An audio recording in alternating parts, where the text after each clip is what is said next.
Hello friends, स्वागत है आपका आधार क्लासेस के यूट्यूब चैनल पर। दोस्तों, आज अपन मेवाड़ के इतिहास को आगे बढ़ा रहे हैं और मेवाड़ के इतिहास में पिछले वीडियो में हमने पढ़ा महाराणा अमर सिंह और उनके पुत्र करण सिंह का इतिहास के बारे में चर्चा की थी। आज हम करण सिंह के पुत्र महाराणा जगत सिंह की चर्चा करेंगे और जगत सिंह के पुत्र राज सिंह की चर्चा करेंगे। तो दोस्तों, स्टार्ट करते हैं महाराणा जगत सिंह के इतिहास से। तो वीडियो में शुरू से लेकर लास्ट तक बने रहिए। जगत सिंह से काफ़ी बार क्वेश्चन एग्जाम में पूछा गया है, जिसमें आप चितौरी औरी की बात कर सकते हैं या जगदीश मंदिर की बात कर सकते हैं।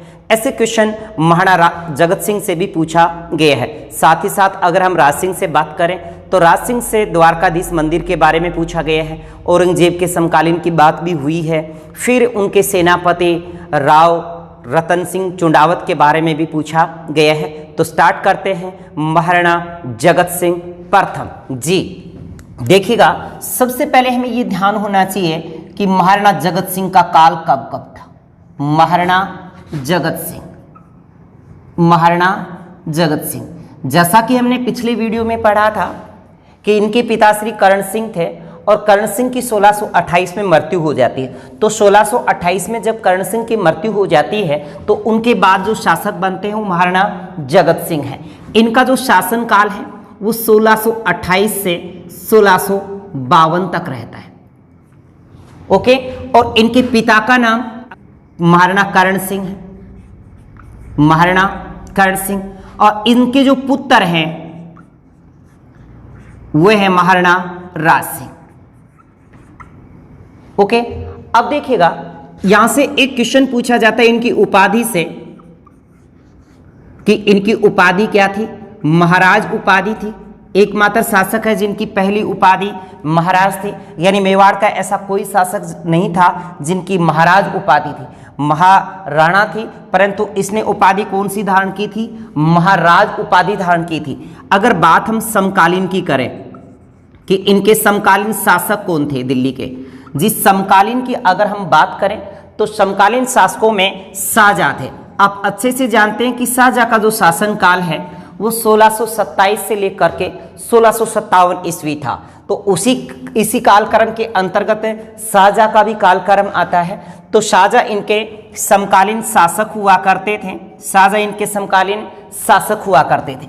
अब महाराणा जगत सिंह से हम जो चर्चा करेंगे, स्थापत्य कला में इसका क्या विशेष योगदान है। दोस्तों, स्थापत्य कला की अगर हम बात करें, स्थापत्य कला, तो स्थापत्य कला में क्या योगदान है वो देखते हैं। देखिए, महाराणा जगत सिंह प्रथम का जो एक महत्वपूर्ण योगदान रहा है वो एक तो चितौरी औरी की बात तो हम पढ़ेंगे, वो तो बहुत ही महत्वपूर्ण बात है, और एक मेवाड़ चित्र शैली का इनका स्वर्ण काल माना जाता है। साथ ही साथ इन्होंने उदयपुर में जगन्नाथ मंदिर बनवाया था, जगन्नाथ मंदिर, और ये जगन्नाथ मंदिर अनेक उपनामों से जाना गया है। जगन्नाथ मंदिर बनवाया कहाँ है इन्होंने? उदयपुर में बनवाया जी। जगन्नाथ मंदिर उदयपुर में बनवाया, और निर्माण किसने करवाया है जी? महाराणा जगत सिंह ने, महाराणा जगत सिंह प्रथम। ओके, महाराणा जगत सिंह प्रथम ने इनका निर्माण करवाया। अब दिमाग में यह भी क्वेश्चन आ रहा होगा कि कब करवाया जी? 1651 ईस्वी में इसका निर्माण हुआ था। इसी जगन्नाथ मंदिर को जगदीश मंदिर भी कहा जाता है। क्या कहा जाता है? जगदीश मंदिर भी कहा जाता है। साथ ही साथ जगन्नाथ विष्णु मंदिर भी कहा जाता है। जगन्नाथ विष्णु मंदिर यही है जी, अलग नहीं है, जगन्नाथ विष्णु मंदिर। और सबसे इंपॉर्टेंट बात जो है वो ये पूछा जाता है, सपनों में बना मंदिर जी। इसका उपनाम है सपनों में बना मंदिर। ये इनके उपनाम रहेंगे। यानी अगर हमें जगदीश मंदिर पूछ रहा है तो इसका मतलब जगन्नाथ मंदिर ही पूछ रहा है, या फिर जगन्नाथ विष्णु मंदिर, सपनों में बना मंदिर। तो हम बात करें जगन्नाथ मंदिर जो उदयपुर में है उसी की। अब बात आती है कि इस मंदिर के वास्तुकार यानी नक्शा किसने तैयार किया था। वास्तुकार के बारे में दोस्तों एग्जाम में 2-3 बार पूछा गया है। इनके वास्तुकार अर्जुन थे। वास्तुकार कौन थे? अर्जुन।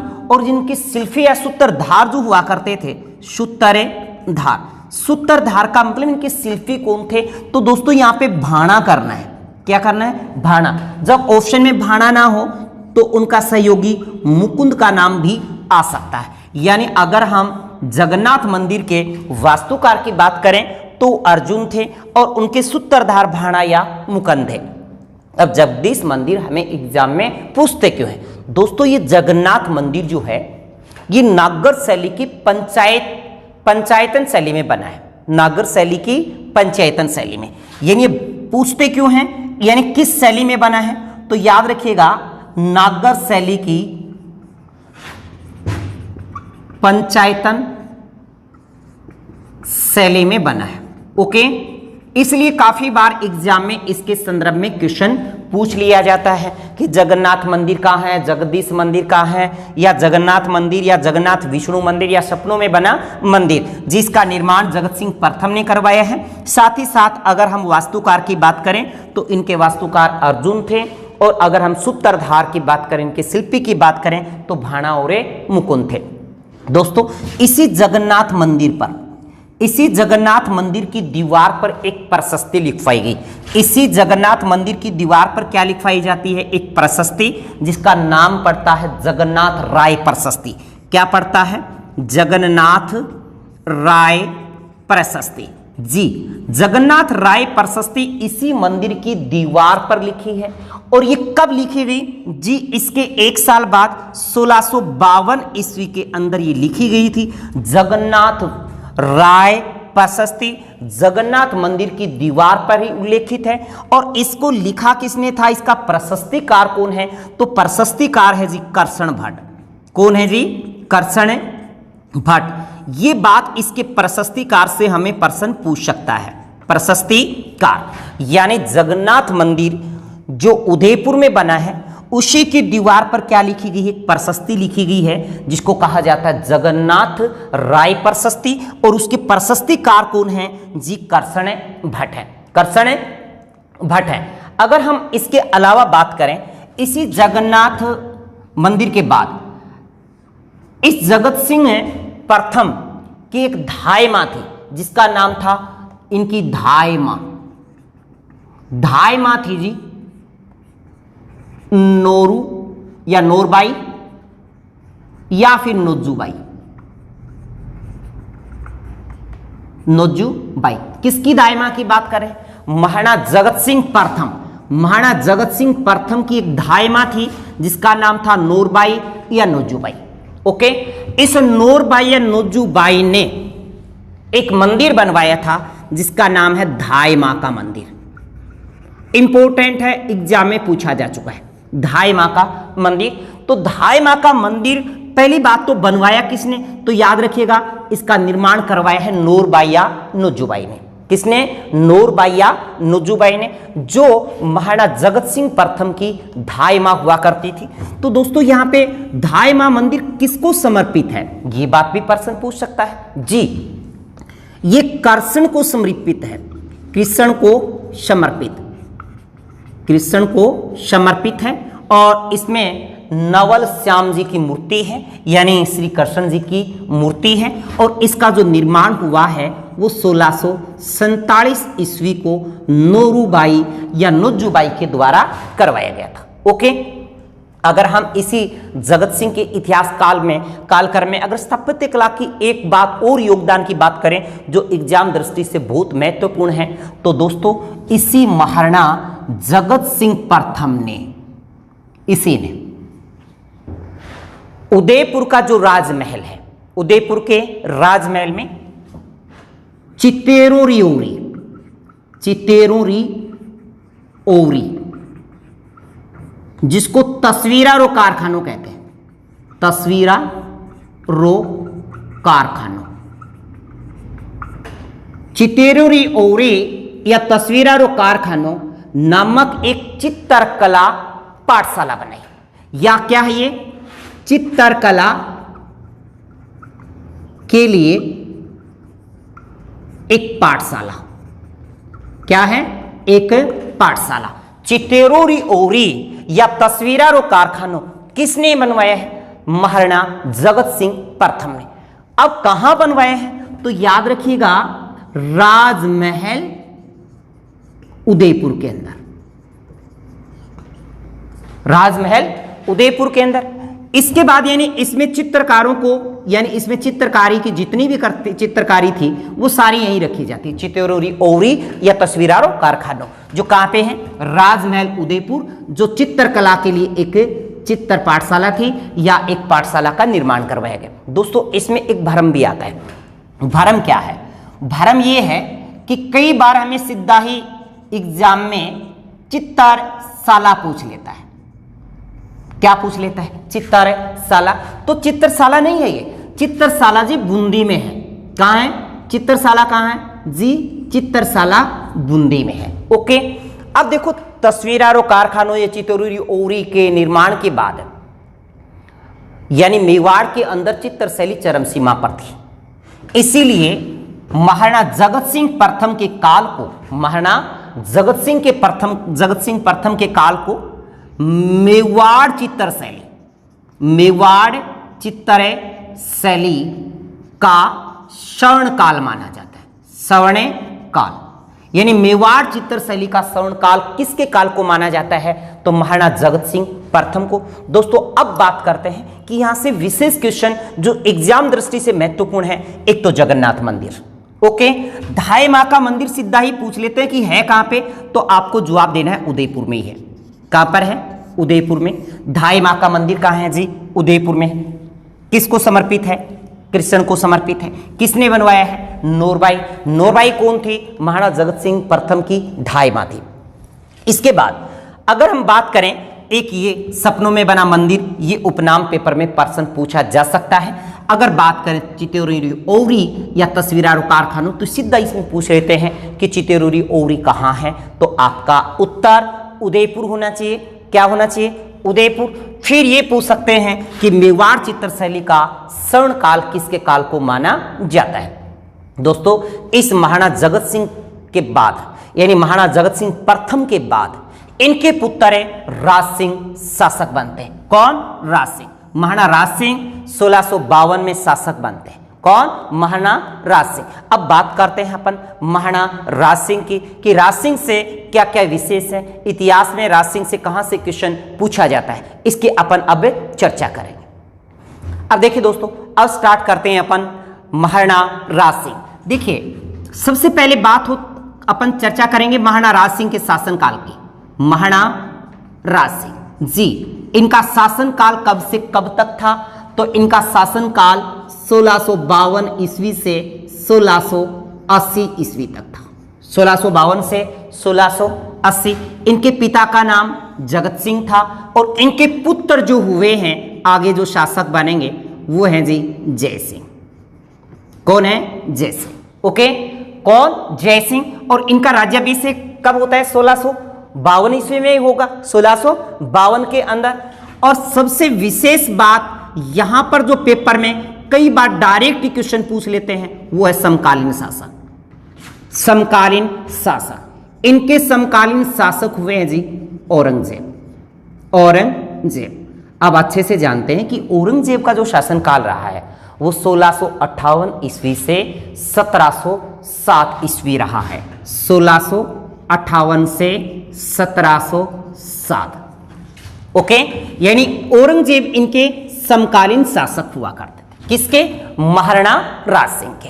देखिएगा, जब आप अच्छे से जानते हैं कि जब 1657 ईस्वी को शाहजहां की मृत्यु हो जाती है, शाहजहां की मृत्यु हुई, तो मृत्यु के बाद दिल्ली के अंदर औरंगजेब और उनके भाइयों के बीच उत्तराधिकारी संघर्ष स्टार्ट हो गया था।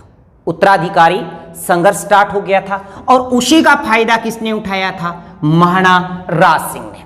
किसने? महाराणा राज सिंह ने। जब दिल्ली के अंदर उत्तराधिकारी संघर्ष चल रहा था तो राज सिंह ने टीका दौड़ अभियान के जरिए बाहरी क्षेत्रों पर धावा बोल दिया। इस राज सिंह ने अपने राज्य विस्तार हेतु जो नीति अपनाई वो थी टीका दौड़ अभियान। यानी इसी टीका दौड़ अभियान के अंतर्गत उन्होंने बाहरी क्षेत्रों पर धावा बोल दिया और अपने राज्य का विस्तार किया। ये थी बात टीका दौड़ अभियान से। तो पूछ सकता है एग्जामिनर कि टीका दौड़ अभियान किसने चलाया, तो हमारा जवाब होगा राज सिंह। क्या होगा? राज सिंह। यानी महाराणा राज सिंह ने टीका दौड़ अभियान चलाया था। वो क्यों चलाया था? अपने राज्य के विस्तार हेतु या फिर विस्तारवादी नीति हेतु। कौन सा अभियान? टीका दौड़ अभियान। अब बात आती है इस राज सिंह की जो उपाधि पेपर में काफी बार पूछी गई दोस्तों, विजय कटकांतु। कौन सी? विजय कटकांतु या विजय कटकांतु, ये इनकी उपाधि रही है, विजय कटकांतु। परंतु साथ ही साथ इनको महाराणा की उपाधि भी दी गई है। महाराणा की उपाधि यानी इस शाहजहां ने इनको कौन सी उपाधि दी थी? महाराणा की उपाधि भी दी थी। किसने? शाहजहां ने। ओके, अब देखिए बात करते हैं अब क्या विशेष है इस महाराणा राज सिंह के सेना का जो सेनापति हुआ करता था, सेनापति, वो थे राव रतन सिंह चुंडावत। राव रतन सिंह चुंडावत। और ये राव रतन सिंह चुंडावत इसके सेनापति तो थे ही थे, परंतु साथ ही साथ सलुम्बर ठिकाने के सामंत भी थे। सलुम्बर ठिकाने के सामंत भी थे। इससे आगे अपन चर्चा भी करेंगे। राव रतन सिंह चुंडावत से कहानी पूरा इतिहास कालक्रम बहुत विस्तृत है, उसके बारे में अपन आज ही चर्चा करेंगे। अब देखिएगा, अपन बात करते हैं इस महाराणा राज सिंह के काल में स्थापत्य कला का योगदान क्या था। यानी हम पढ़ेंगे स्थापत्य कला। जी, स्थापत्य कला में योगदान की बात करते हैं। स्थापत्य कला में इनका क्या योगदान है? अगर स्थापत्य कला में योगदान की बात आती है तो सबसे पहले आती है राजसमंद झील की बात। किस झील की बात? जी, राजसमंद झील। राजसमंद झील। राजसमंद झील का निर्माण कब से कब तक हुआ है? तो याद रखिए 1662 से लेकर 1676 के बीच इसका निर्माण हुआ है। दूसरी बात, ये किस नदी पर बांध बनाया गया? तो याद रखिए छोटी गोमती पर, छोटी गोमती नदी पर बांध बनाकर। तीसरी बात अगर हम करें तो यह है कि राजसमंद झील है कहां? तो यह बताने की जरूरत नहीं है, वो है राजसमंद जिला, राजसमंद में ही। ओके, राजसमंद में ही राजसमंद झील है। अगर हम इस राजसमंद झील की बात करें तो इस राजसमंद झील को क्यों निर्माण करवाया गया? क्या नौबत आ गई थी कि राज सिंह को ये राजसमंद झील बनवानी पड़ी? और इसका निर्माण किसने करवाया है जी? राज सिंह ने करवाया। किसने? राज सिंह। इसका निर्माण राज सिंह ने करवाया। नेक्स्ट बात आती है कि राजसमंद झील को क्यों निर्माण करवाया गया? दोस्तों, उस समय जब अतिवृष्टि होती थी, यानी बरसात ज्यादा होती थी, वर्षा अधिक होती थी, तो इस गोमती नदी के जल के कारण यानी पूरी की पूरी फसल चौपट हो जाया करती थी। यानी राजसमंद के अंदर पूरी की पूरी फसल क्या हो जाती थी? चौपट हो जाती थी। तो इस राज सिंह को एक ज्योतिषी ने बताया कि भाई इसका निवारण है। वो निवारण ये है कि अगर आप एक ऐसी महिला का चुनाव करें जिसके बाईं गाल पर काला तिल हो और वे विवाहित हो, अगर वो अपनी स्वयं की मर्जी से अगर दीपक अपने हाथ में लेकर के पूरे शरीर देह को त्याग देती है तो शायद इसका निवारण हो सकता है। ऐसा कहते हैं कि इसी राज सिंह के काल में फिर महिलाओं के गाल पे काला तिल ढूंढना शुरू कर दिया थी। कोई बता ही नहीं रहा था कि काला तिल किसके है ना। तो काला तिल तो फिर एक बेचारी महिला जो गुजरात साइड से थी, उसका नाम था घेवर माता। क्या था? घेवर माता। घेवर माता यहां पर है, उस दीप प्रज्वलित के लिए तैयार हो जाती है। घेवर है माता। इस घेवर माता ने ही इसकी क्या रखी है? नींव रखी। ये बात कैसे पड़ी नींव? देखो, कहते हैं कि यज्ञ हुआ, उस यज्ञ में जो दीप प्रज्वलित किया गया वो घेवर माता के हाथ पर ही रखा गया, और कहते हैं उसी दीप प्रज्वलित से उसका धीरे धीरे शरीर क्या हो गया? अग्नि को समर्पित हो जाता है, और घेवर माता उस समय उसे संसार को छोड़ चली होती है। इसी घेवर माता ने इस राजसमंद झील का क्या रखा? नींव रखी, यानी उसकी मेड़ बांधी, उस पर पहला कार्य इसी ने शुरुआत करवाया। तो घेवर माता के बारे में यहां से प्रश्न पूछा जाता है। एक तो पूछा जाता बिना पति के सती माता का मंदिर, माता का मंदिर तो कहां है जी? राजसमंद। फिर दूसरी बात पूछी जाती सिद्धि घेवर माता का मंदिर, घेवर माता का मंदिर जी, घेवर माता का मंदिर यही राजसमंद में बना है। ओके, ये दो बातें यहां पर ध्यान रखनी। अब कहते हैं कि इसी राजसमंद झील को राजस्थान सरकार ने धार्मिक दृष्टि से पवित्र माना है। किसकी दृष्टि से? यानी राजस्थान सरकार द्वारा इसे धार्मिक दृष्टि से क्या माना है? पवित्र माना। यानी राजस्थान सरकार ने इसे धार्मिक दृष्टि से क्या माना है? पवित्र माना है। साथ ही साथ एक बात सबसे इंपॉर्टेंट जो है वो ये है कि अकाल राहत कार्य के दौरान, अकाल राहत कार्य के दौरान बनी पहली झील है। राजस्थान की पहली झील जो अकाल राहत कार्य के दौरान बनी है तो वो कौन सी है जी? राजसमंद झील है। अकाल राहत कार्य के दौरान एक फोई सागर झील अजमेर में भी है, उसकी भी हम चर्चा जब झीलों में पढ़ेंगे तब चर्चा करेंगे। अकाल राहत कार्य के दौरान बनी पहली झील तो हमारा जवाब होगा राजसमंद झील। दोस्तों, इसी अकाल राहत कार्य के दौरान बनी झील के संदर्भ में एक बात और भी है। इस झील का जो उत्तरी भाग है, इस झील के उत्तरी भाग को नौ चौकी पाल भी कहा जाता है। यानी इस झील का जो उपनाम है, उपनाम वो क्या है? नौ चौकी पाल, नौ चौकी पाल। यानी इस झील के उत्तरी भाग को किस नाम से जानते हैं? नौ चौकी पाल के नाम से भी जाना जाता है। राजसमंद झील राजस्थान की दूसरी सबसे बड़ी कृत्रिम झील है। यानी राजस्थान की दूसरी सबसे बड़ी कृत्रिम झील। इससे बड़ी जयसमंद झील है जो राजसिंह के पुत्र जयसिंह ने उसका निर्माण करवाया। आगे चर्चा करेंगे जब जयसिंह पढ़ेंगे। तो राजस्थान की दूसरी सबसे बड़ी मीठे पानी की कृत्रिम झील, तो अपना जवाब होगा राजसमंद झील। क्या बताया? राजस्थान की दूसरी सबसे बड़ी मीठे पानी की कृत्रिम झील, कृत्रिम झील, तो हमारा जवाब होना चाहिए राजसमंद झील। दोस्तों, इसी राजसमंद झील के किनारे या इसी राजसमंद झील के किनारे जो लिखी गई है वो राज प्रशस्ति। राज प्रशस्ति एशिया की सबसे बड़ी प्रशस्ति है जिसको आप पहले भी पढ़ चुके हो। यानी इसी राजसमंद झील के किनारे, इसी राजसमंद झील के किनारे राज प्रशस्ति भी लिखी है। राज प्रशस्ति को 1676 ईस्वी में लिखवाया गया था। और 1676 ईस्वी में किसके द्वारा लिखवाया गया था?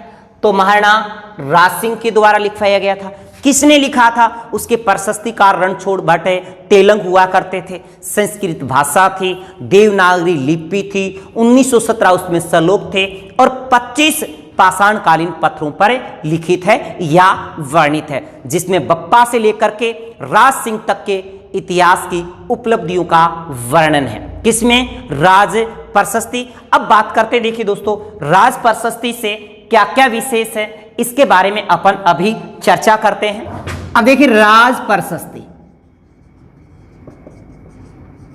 राज प्रशस्ति से काफी बार क्वेश्चन पूछा जाता है। तो राज प्रशस्ति की स्थिति कहां है जी? सबसे पहले तो यही पूछते हैं कि इसकी स्थिति कहां है, मतलब है कहां पे, ये कहां पर वर्णित है या कहां पर लिखी गई है? यस, ये जी राजसमंद झील के किनारे, झील के किनारे 25 पाषाणकालीन पत्थरों पर उल्लेखित है। 25 पाषाणकालीन पत्थरों पर वर्णित है। एक बात तो ये, अगर हम आगे बढ़े तो राज प्रशस्ति देखिए, आपको पता है कि एशिया की सबसे बड़ी प्रशस्ति, एशिया की सबसे बड़ी प्रशस्ति, अगर हमें प्रश्न पूछता है कि एशिया की सबसे बड़ी प्रशस्ति कौन सी है, तो राज प्रशस्ति है जी। इस राज प्रशस्ति को कब लिखवाया गया, कब, तो बात आती 1676। किसने लिखवाया, किसने लिखवाया, इसको लिखवाया किसने है जी, महाराणा राज सिंह ने, महाराणा राज सिंह। और इसके प्रशस्तिकार कौन है, अगर हमें प्रशस्तिकार की बात पूछेगा तो हम कहेंगे रणछोड़ भट्ट तेलंग, रणछोड़ भट्ट तेलंग।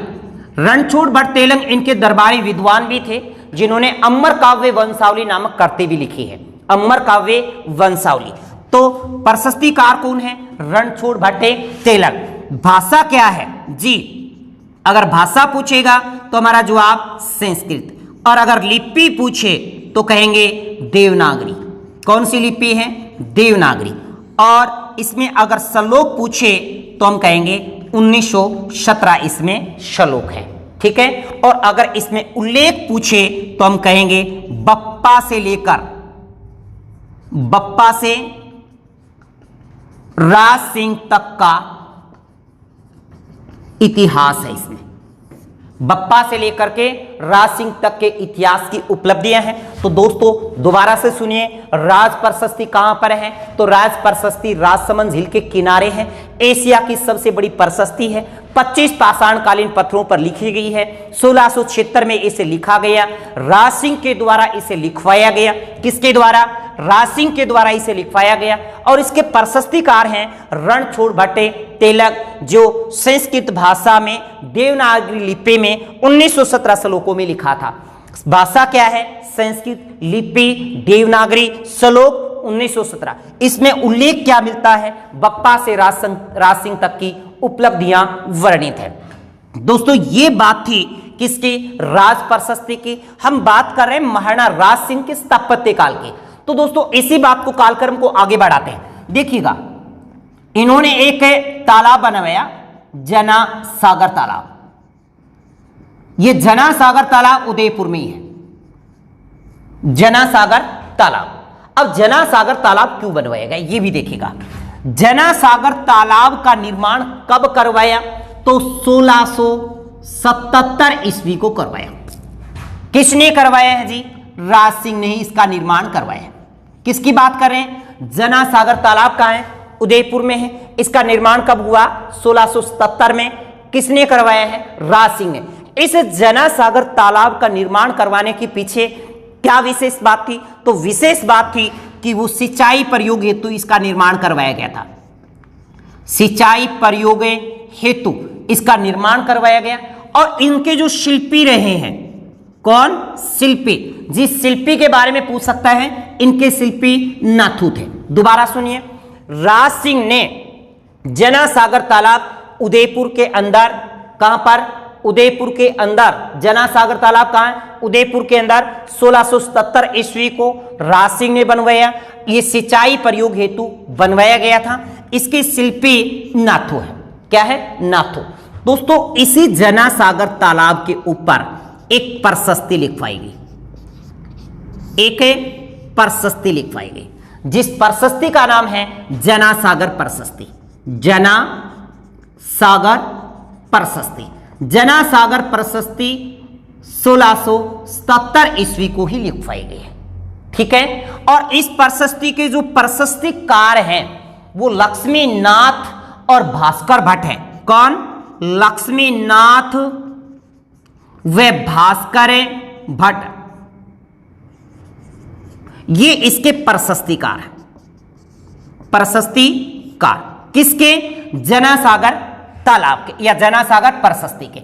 जना सागर प्रशस्ति कब लिखवाएगी, 1677 में, इसी जना सागर तालाब की दीवार के ऊपर। किसने लिखवाई है, राज सिंह ने लिखवाई। अब ये जना सागर क्यों नाम पड़ा, ये जना सागर, देखिए इस राज सिंह की मां का नाम था माताश्री जनादे नाम था। क्या नाम था, जनादे, यानी राज सिंह की माता का नाम क्या था, जनादे था। इस जनादे की स्मृति में इनकी याद में उन्होंने जना सागर तालाब और जना सागर प्रशस्ति लिखवाई। पर इस जना दे का मूल नाम जो था, याद रखिएगा, इसका मूल नाम करमेती था। मूल नाम क्या था? करमेती। मूल नाम करमेती था और ये मेड़ता से थे। मेड़ता के राज सिंह राठौड़ की पुत्री थी। किसकी? मेड़ता के राज सिंह राठौड़ की पुत्री। कौन? करमेती। और करमेती का उपनाम क्या था? जनादे। जनादे का मूल नाम क्या था? करमेती बाई। अब ये करमेती इन्हीं राज सिंह की क्या है? माताश्री है। इन्हीं की याद में इन्होंने जना सागर तालाब बनवाया और इन्हीं की याद में इन्होंने जना सागर प्रशस्ति लिखवाई। ओके, क्या लिखवाई? जना सागर प्रशस्ति लिखवाई। ओके, याद रहेगी। अब देखिए दोस्तों, इसके बाद अगर हम अन्य बात करें तो एक है बड़ली तालाब।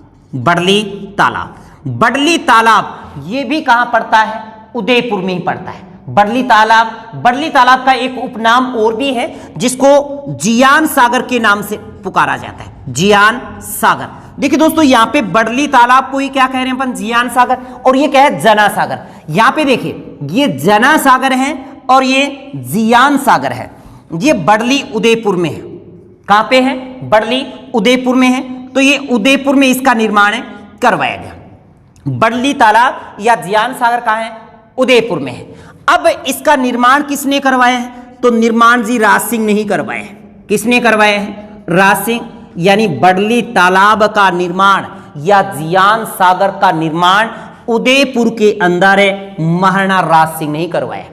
अब ये विशेष प्रसिद्ध क्यों है? देख, यहां पर मलेरिया के लार्वा खाने वाली गेम्बुचिया मछली पाली जाती है। क्या?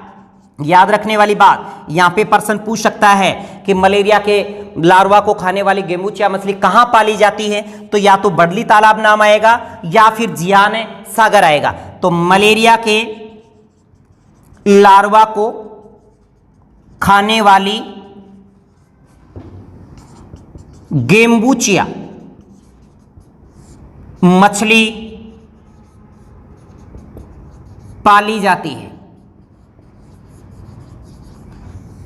गेम्बुचिया मछली पाली जाती है। इस जियान सागर के नजदीक देश का पहला मत्स्य अभयारण्य बनाना जाना भी प्रस्तावित है या विकसित किया जाएगा। ये किसकी बात करें अपन? जियान सागर की। अब दोस्तों, इसी जियान से, जैसे ये जियान सागर है, अब बात करते हैं जिया बावड़ी की, जिसको त्रिमुखी बावड़ी भी कहते हैं। अब देखिए जिया बावड़ी जी, जिया बावड़ी को ही त्रिमुखी बावड़ी कहा जाता है। जिया बावड़ी या त्रिमुखी बावड़ी, यानी बावड़ी का मतलब वैसे आम भाषा में कुई होता है ऐसा। और इसका निर्माण करवाया जी देबारी में, और देबारी पड़ता है उदयपुर। कहां पड़ता है? उदयपुर।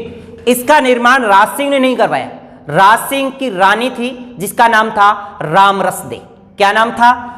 यानी उनकी रानी का नाम था रामरसदे। और रामरसदे ने इसका निर्माण 1675 ईस्वी में करवाया है। 1675 ईस्वी को जिया बावड़ी, त्रिमुख बावड़ी जो देबारी उदयपुर में है, वो महाराणा राज सिंह की रानी रामरस ने इसका निर्माण करवाया है। नेक्स्ट बात आती है द्वारकाधीश मंदिर। द्वारकाधीश मंदिर अच्छे से जानते हो, कांकरोली राजसमंद में है जी। कांकरोली राजसमंद में है। काफी बार पेपर में पूछा गया कि द्वारकाधीश मंदिर कहां है। द्वारकाधीश मंदिर कहां है? तो आपका जवाब होता है कांकरोली राजसमंद। और इसका निर्माण राज सिंह ने ही करवाया है, महाराणा राज सिंह। महाराणा राज सिंह 1664 ईस्वी को महाराणा राज सिंह ने कांकरोली राजसमंद के अंदर द्वारकाधीश मंदिर बनवाया। दोस्तों, अगर द्वारकाधीश से एक बात, द्वारकाधीश जो कांकरोली राजसमंद में है, इससे क्वेश्चन और भी पूछ सकता है। वो है कि इस कांकरोली राजसमंद में राजस्थान का सबसे बड़ा जेके टायर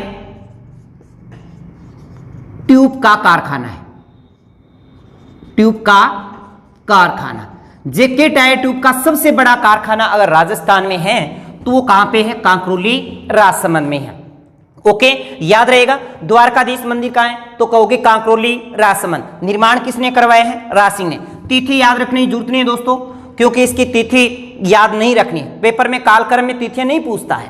तो द्वारकाधीश मंदिर कहां है? कांकरोली राजसमंद। हाँ, राज सिंह के शासनकाल को जरूर याद रखिए, 1652 से 1680, जो पेपर में काफी बार पूछा गया है। अब इसी द्वारकाधीश मंदिर के बाद हम बात करते हैं श्रीनाथ मंदिर। जी, बहुत इंपॉर्टेंट है श्रीनाथ मंदिर। श्रीनाथ मंदिर जी, श्रीनाथ मंदिर है सिहाड़ गांव नाथ द्वारा, और नाथ द्वारा कहां पड़ता है? राजसमंद। कहां? राजसमंद।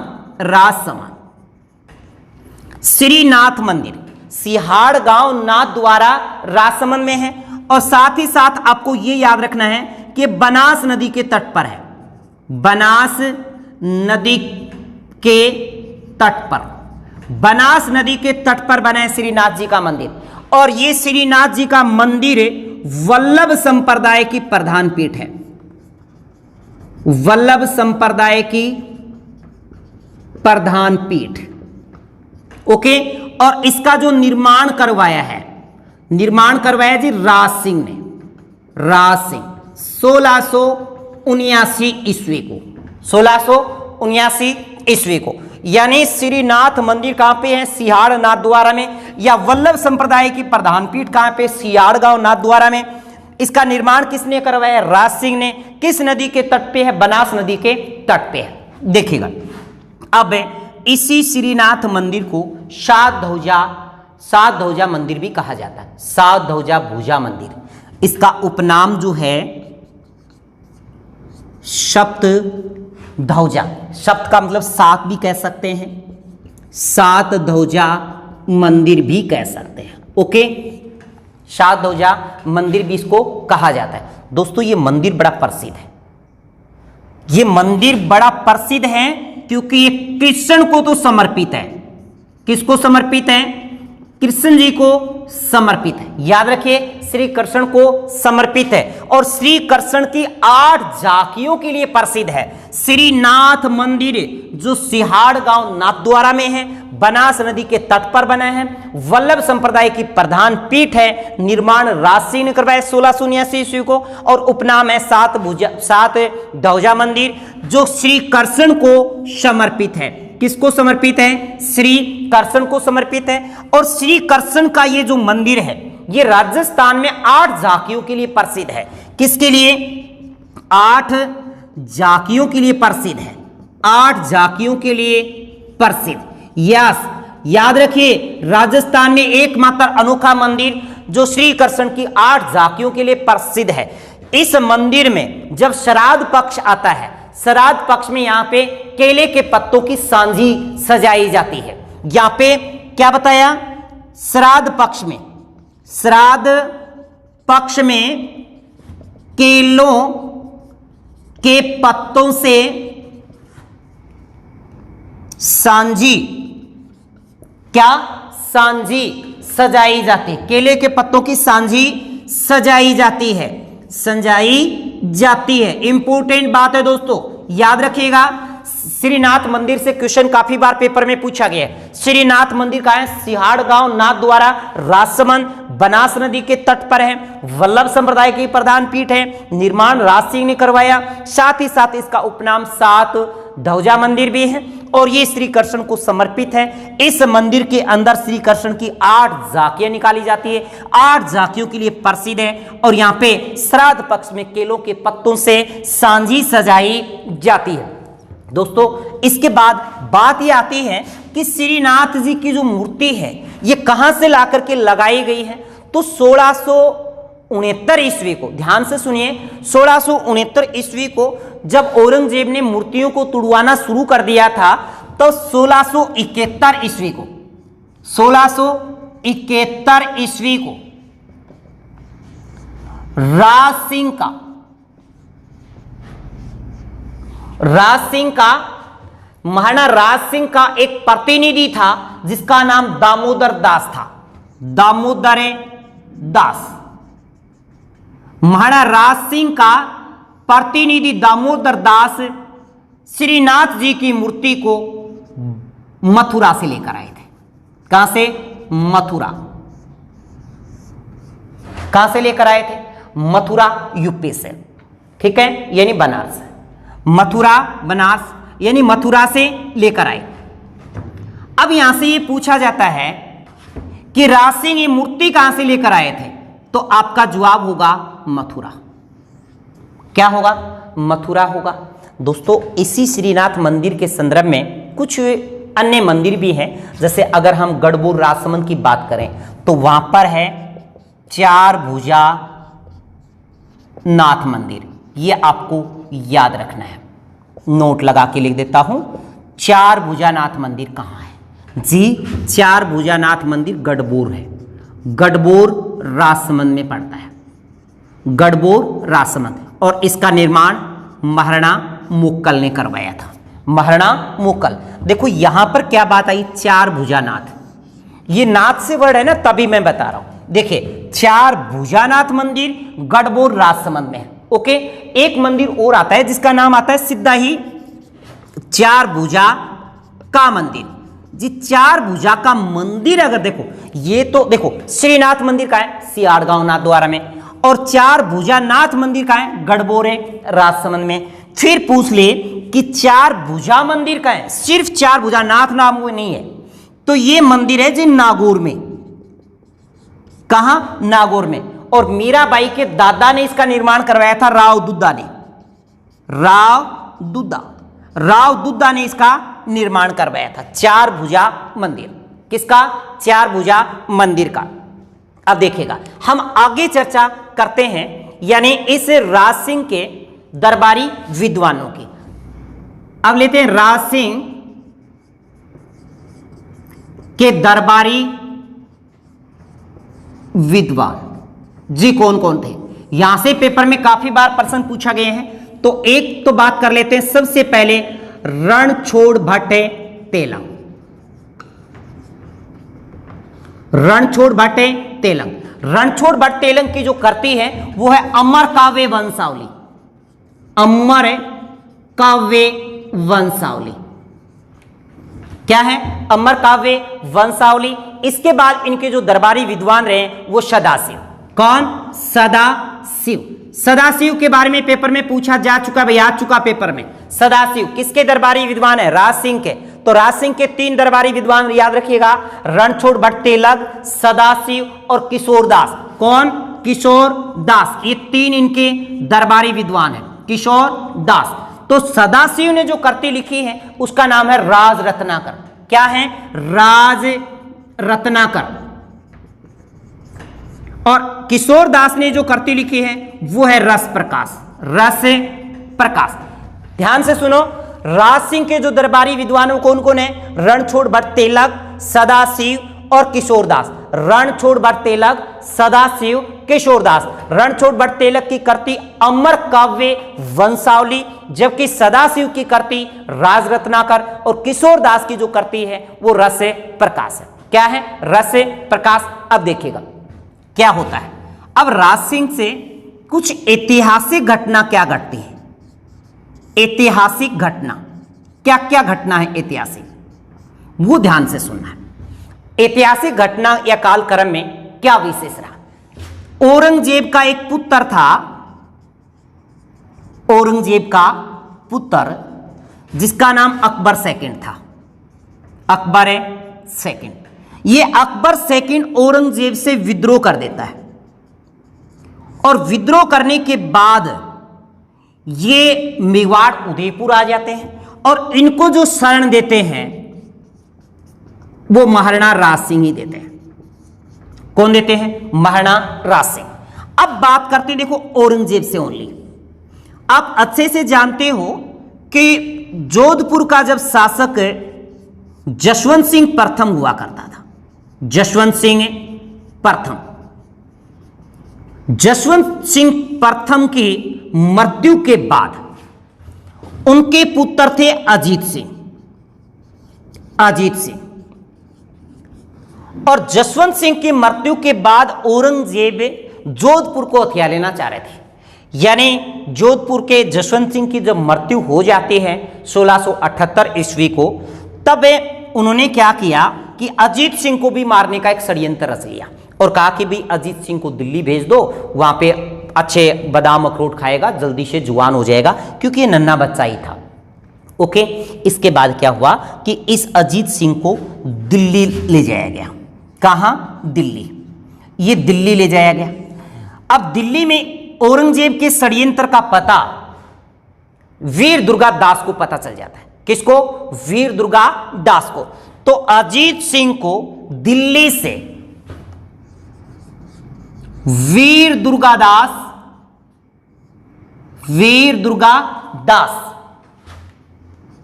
और मुकुंद दास खिंची, बागेली महिला और एक थे गोरा धाय। इनकी धाय मां थी गोरा।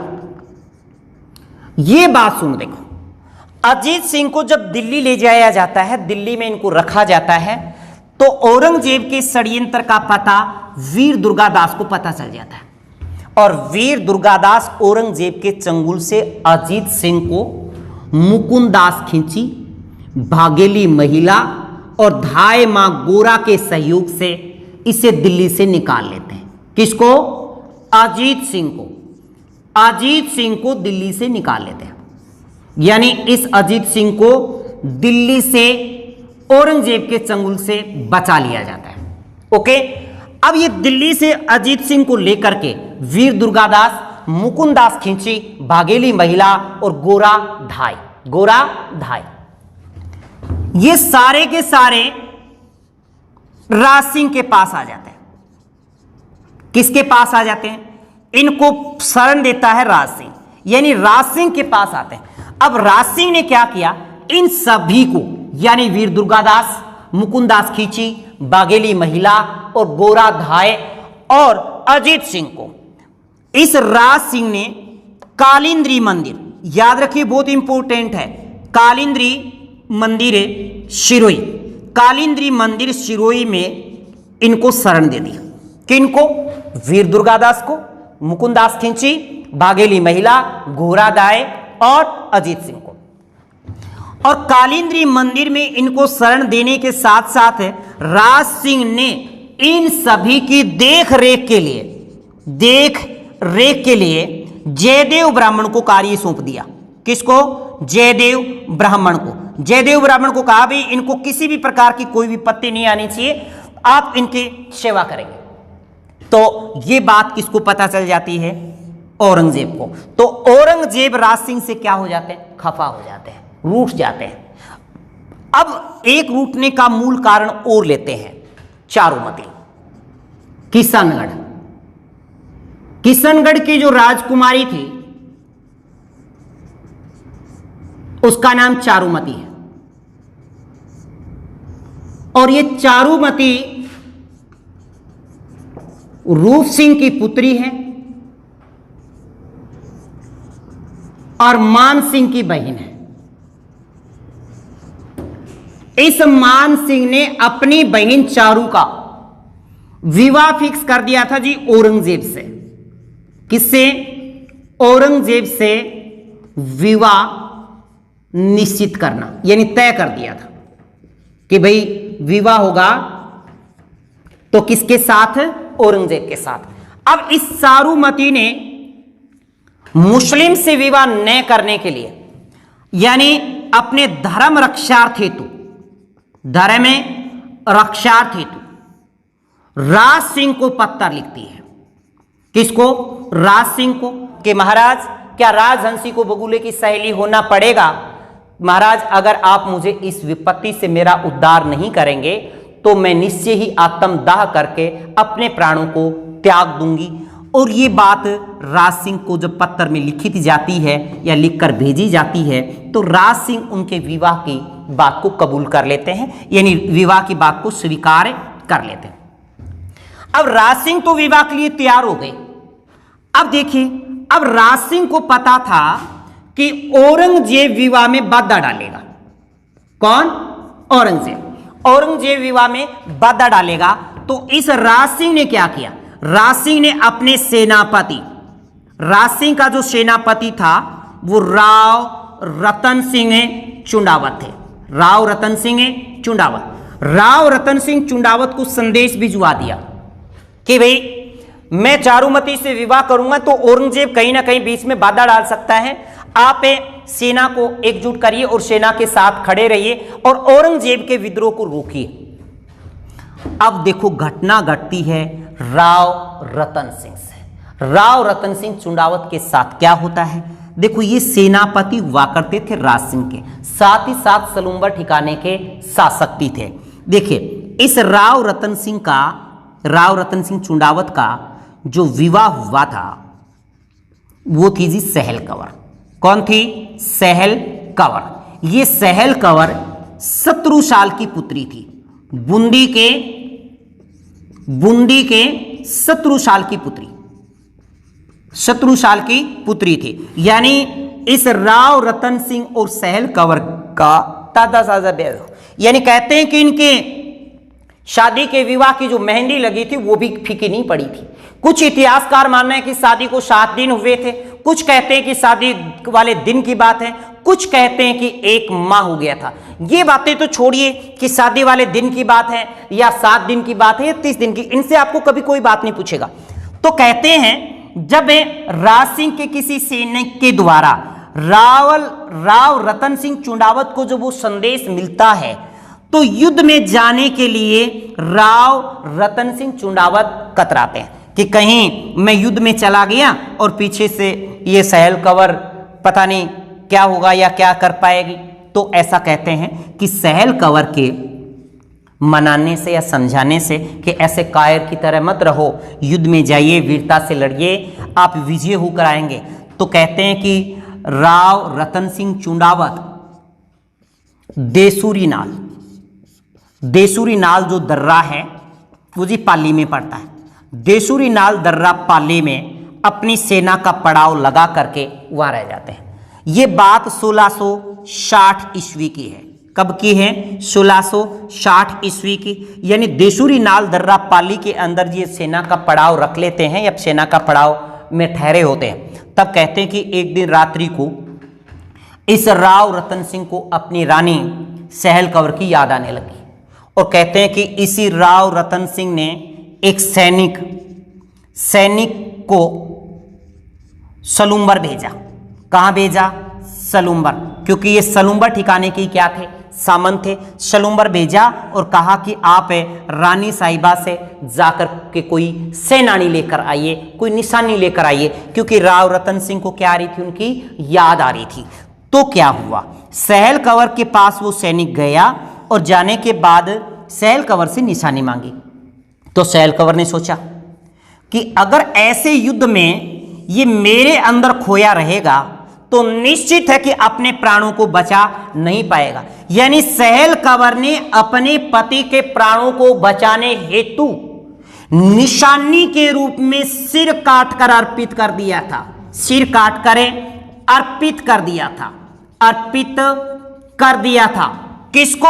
उसे सैनिक को। अब सैनिक वो सर लेकर के राव रतन सिंह चुंडावत के पास आते हैं तो राव रतन सिंह अपनी सुध बुध खोज बैठते हैं और वो अब यानी इस जहां में, इस संसार में उसे कुछ भी अच्छा नहीं लगता। तो राव रतन सिंह चुंडावत औरंगजेब की सेना का इंतजार भी नहीं करते और औरंगजेब की सेना से भिड़ जाते हैं। और औरंगजेब की सेना से भिड़ जाने के बाद कहते हैं कि राव रतन सिंह इतनी वीरता से लड़े कि औरंगजेब की सेना को वापस दिल्ली की ओर भागना पड़ा।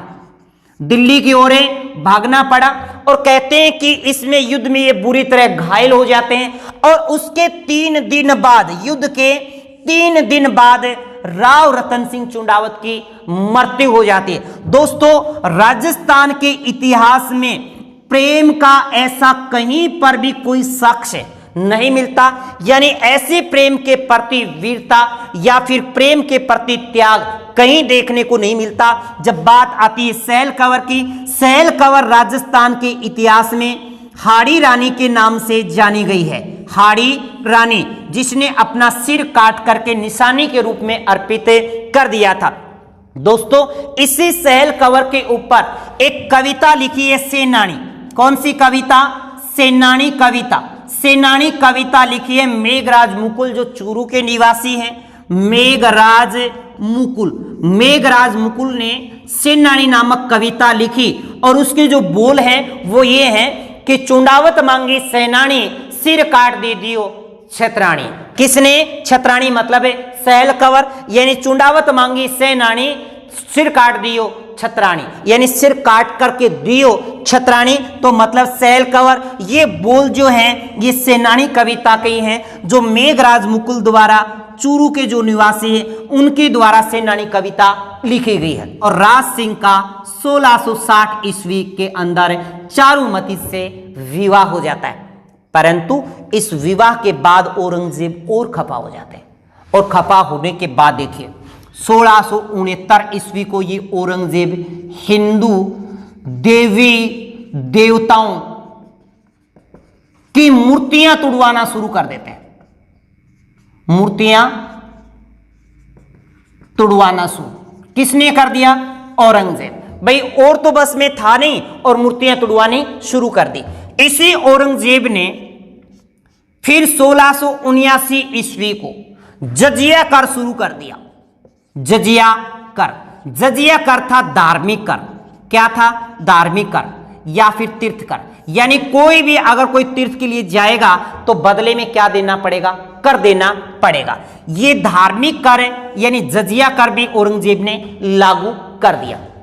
कहते हैं कि इसी राज सिंह ने, सबसे इंपॉर्टेंट बात, इसी राज सिंह ने जो चित्तौड़ का दुर्ग था, जो मेवाड़ मुगल संधि 1615 में हुई थी, उस मेवाड़ मुगल संधि के अंतर्गत ये रखा गया था कि चित्तौड़ दुर्ग का कोई भी पुनर्निर्माण नहीं करवाएगा। परंतु राज सिंह ने मेवाड़ मुगल संधि की अवहेलना करते हुए चित्तौड़ दुर्ग का पुनर्निर्माण भी करवाया था। यानी किसकी बात करें अपन? मेवाड़ मुगल संधि। मेवाड़ मुगल संधि की अवहेलना किसने की है? मेवाड़ मुगल संधि की अवहेलना की है किसने? राज सिंह ने। और मेवाड़ मुगल संधि की अवहेलना करते हुए चित्तौड़ दुर्ग का पुनर्निर्माण करवाया।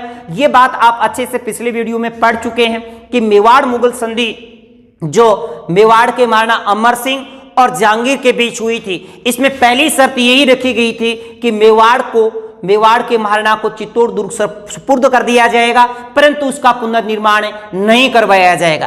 परंतु राज सिंह ने ऐसा नहीं स्वीकार किया और जब ये शासक बने तो इन्होंने मेवाड़ मुगल संधि की अवहेलना करके चित्तौड़ दुर्ग का पुनर्निर्माण करवा दिया। दोस्तों इस राज सिंह की अगर पहली रानी की बात करें, पहली रानी थी इनकी रूपमती।